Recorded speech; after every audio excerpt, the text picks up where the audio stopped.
Мама, көңіліңіз бар күмәннан айықсын.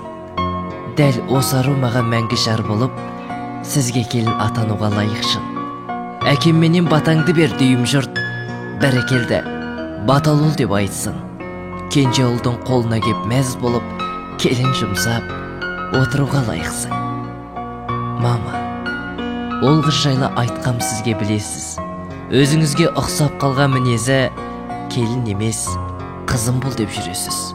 Көркіне сай ақылы бар келінмен сырлас болып, бақытты өмір сүресіз. Мен шынайы ұнатамын ол қызды. Жырым досы, сырым досы бүгесіз. Мама, сізге мәлім жастайымнан жай күйім. Қате басқан кезім бар ма ойланбай, бұл жолы да сенгін маған ай күнім. Келініңе мәлім менің айлығым, жоқ екенім білет менің байлығым.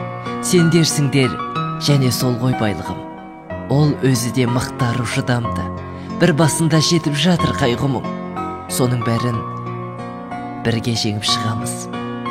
Ол қасымда болған кезде жайлымын.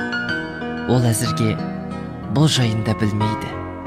Сізге мұңды шағып келдім өйткені көңіл күйім болмай отыр жай.